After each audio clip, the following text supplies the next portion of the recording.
Sizlarga ham kompyuter uchun, telefon, planshet, notebooklar uchun universal, yaxshi sifatda, qolaversa arzon naushnik kerak bo'lsa, albatta bu Redragondan Luz deb nomlangan modeldagi naushnik hisoblanadi. Kelinglar buni ochamiz. Qadoq tarkibidan nimalar chiqishi, texnik xususiyatlari umuman ishlatib test qilib ko'ramiz.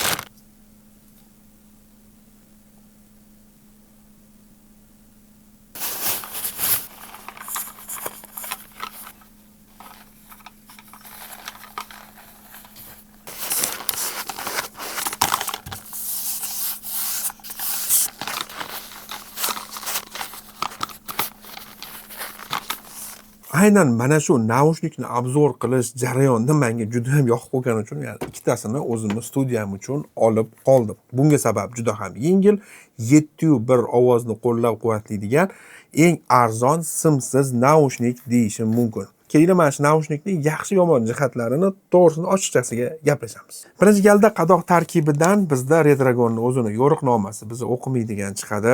Apple kabi brendlar nakleykani komplektdan olib qo'yayotgan paytda Redragon kabi brendlar mana nakleykalarni xohlaganingdan xohlagan o'lchamda deb qo'shib bermoqda. Kompyuter keysga, notebookga yopishtirib qo'yishi yoqtirsangiz juda ham zo'r. Undan keyingisi bizda ikkita kabel chiqadi. Bittasi bir tarafi Type C, bir tarafi Type A hisoblangan. Ya'ni naushnikimizda o'zi bitta dona Type C bor. Naushnikimizni zaryadga qilish uchun kabel kaltaroq va bir tarafi Type C, bir tarafi 3.5 mm audio jack hisoblangan kabel va bizda bu ochib ko'ramiz. Taxminan 1.5 metr atrofida bo'lishi kerak. Ya'ni simli rejim qilib ishlatgan paytimizda 1.5 dan hattoki ozgina uzunroq 1.60lar atrofida kabel. O'zi naushnikimizni ham biz 3 xil usulda ishlatishimiz mumkin. Birinchisi 2.4 GHz ishlovchi bunaqangi dangle orqali.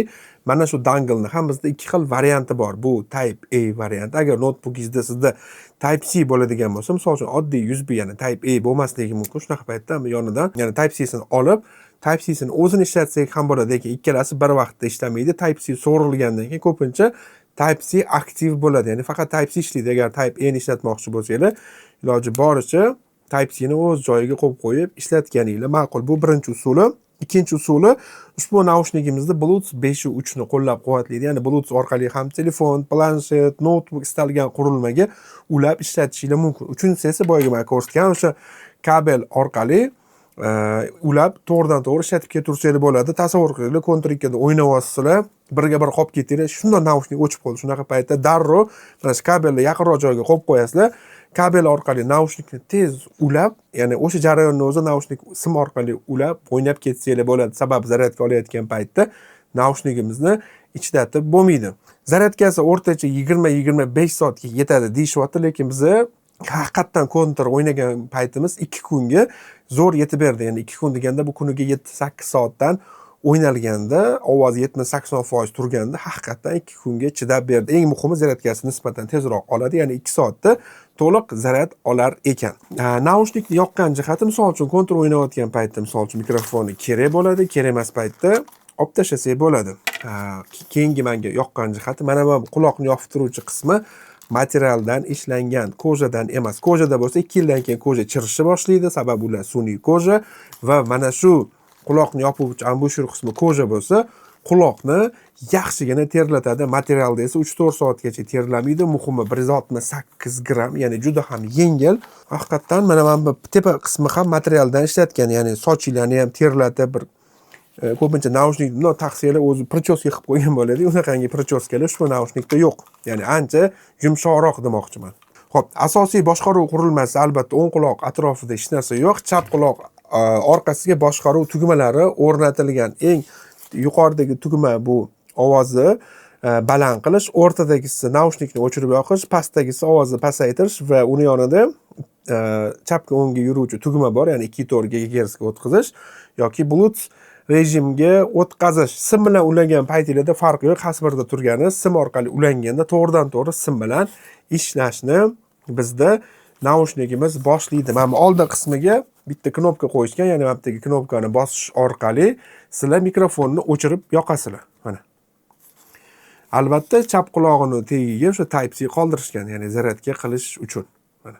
Umuman olganda dizayn haqida gapirsak ham juda ham minimalistik, yengil, ixcham dizaynda hisoblanadi. Men o'zimga ikkitasini olib qolganimning sababi 701 ovozni qo'llab-quvvatlagani va past chastotalar ham narxiga nisbatan ancha yaxshiroq chiqarayotgani uchun va yengilligi uchun. Sababi 3-4 soatlab ancha og'irroq bo'lgan naushnikda ishlasanglar, quloqinglarni haqiqatdan juda ham og'ritib yuboradi, ayniqsa montajyorlarda.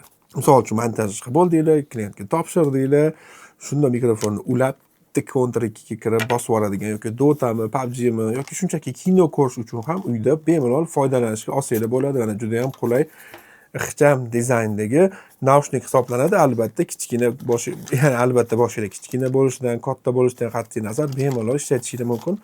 Bunaqa katta kichkina qilishi ham noodatiy ko'rinishda ishlangan. Faqat mana bu kabel ochiq turibdi. Ehtiyot bo'linglar. Kabel qirqilib ketib qolsa ishlamay qolish ehtimoli albatta katta. Shu joyga e'tibor qaratasiz. Lekin bir oydan beri ishlatayotgan bo'lsak, yagona minus tarafi deyishi mumkin bo'lgan zaryadkasi 2 kunga yetishi men o'ylagandim. Hech bo'lmasa 4-5 kunga yetadi deb. Lekin 2 kun maza qilib o'rtacha 7-8 soatdan ishlatishingiz yetib ortar ekan. Ya'ni oxirgi payt juda ham ko'pchilik $20 atrofida naushnik qidirishyapti. 17-18 ga hozirgi kunda simli naushnik olgandan ko'ra, bunaqangi simsiz naushniklarni olganinglar albatta afzal. Aynan albatta buni Logitech yoki HyperX bilan solishtirish sal to'g'ri kelmaydi, lekin bu narxiga nisbatan sizlarga ancha yaxshiroq qulaylik va sifat bera oladigan naushnik deyishim mumkin. Marhamat, xohlagan soha vakili ushbu naushnikni xarid qilish mumkin. Ya'ni juda ham bir nima RGB podsvetkalari ham yo'q, ko'zni chalg'itadigan yoki charchatadigan. Bemalol o'zingizlar uchun xarid qilishingiz mumkin. Aytgancha mikrofonni ham test qilib ko'ramizmi?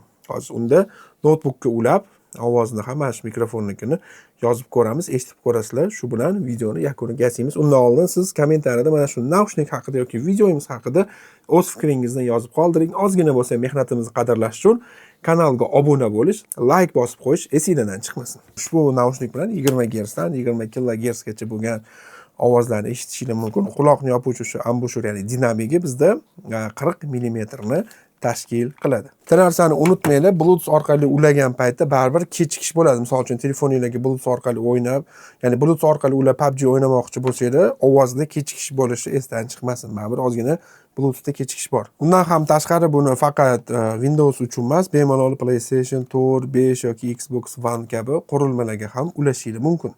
Mana hozir aynan ovozimizni mana shu mikrofonga yozib ko'rmoqdamiz.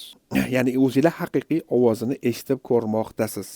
Sifatini o'yinda o'ynash uchun bo'ladimi? Yo'q, lekin unutmanglar, bu ovoz bilan qanaqadir dublyaj qilish yoki qanaqadir ovoz bilan bog'liq ishlar uchun emas, shunchaki o'yin paytida yoki qanaqadir ijtimoiy tarmoqlarda shunchaki suhbatlash uchun xizmat qiluvchi bu mikrofon hisoblanadi. Ushbu videom sizga yoqqan bo'lsa, like bosish, yaqin do'stingizga yuborib qo'yish esdan chiqmasin. Ayniqsa shu naushnik ishlatib ko'rganlar bo'lsa, yaxshimi yomonmi fikringizni kommentariyada yozib qoldirsanglar, bu qolganlar uchun ancha manfaatli bo'lardi. Sizlar bilan keyingi videolarda ko'rishguncha charchamanglar. Qaysi naushnikni obzor qilishimizni xohlagan bo'lardingiz? Buni ham yozib qoldiring. Salomat bo'ling.